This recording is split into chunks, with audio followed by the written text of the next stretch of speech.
Hey, how are you doing? This is Caleb Stayton. This is assignment 5.1. We are talking about the sacred pathways. I really kind of enjoyed this book because I love to see kind of how other people are wired. It's really been fascinating me lately, just really thinking about the body of Christ and how everybody has a different part to it, but it's not that one is better than the other, but we all need each other. And so just really beginning to learn more about how people are wired and their different personalities has really been intriguing to me.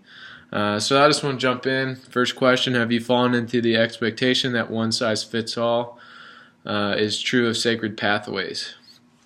And one part, to answer that question, one part of the book I really liked was talking about a quiet time. And so I grew up as a pastor's kid. I just, naturally the quiet time was kind of the only way that you could reach God. And so that I found that really interesting, and especially learning now that, God doesn't, always use that quiet time. For some people he can, but other people it's a real stretch to make them sit down for an hour. They need to be doing other things to worship God. And I think that kind of judging people for not doing it, I think I've fallen prey to that a lot. Thinking, oh, how can you not? Because I'm a pretty disciplined guy, so it's really easy for me to do a quiet time, and I found it very beneficial. So trying to hold people to that standard, sometimes I wonder why they can't do it or why it is such a struggle. And so just understanding that maybe they're just wired a different way.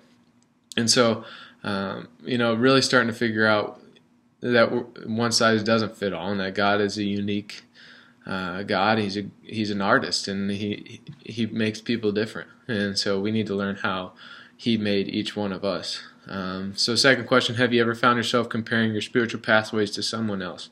And I would say absolutely, because I mean, just to be completely honest, you always think, well, my way is the best way. That's how I've often thought, and so I try to hold people to a standard that I try to hold myself and spiritually. And so if I think, you going back to the quiet time example, if you're not doing quiet time, do you really love God? Are you really trying to search for Him? And I've definitely fallen prey to that and try to compare people to what I'm doing. And I think, sometimes I'll look at maybe activists. I wouldn't probably say that I'm an activist, bringing up confrontation. And so I'm thinking, hey, if you're always bringing around confrontation, is that really the best thing to do? And so just kind of using that as an example, and maybe traditionalists, even though I could probably fall under traditionalists, maybe judging them and saying, oh, you're never, going for new things. And so, I've definitely found myself comparing, mostly in a negative way, to be honest about other people's pathway. Last question is, do you find yourself resonating with certain pathways? I really think I resonated with two, and one would be the intellectual pathway. I love to think. I love reading, thinking on a deeper level. I love everything about that. No matter what it is, I want to just be a lifelong learner. And so I think I definitely resonated with the intellectual one.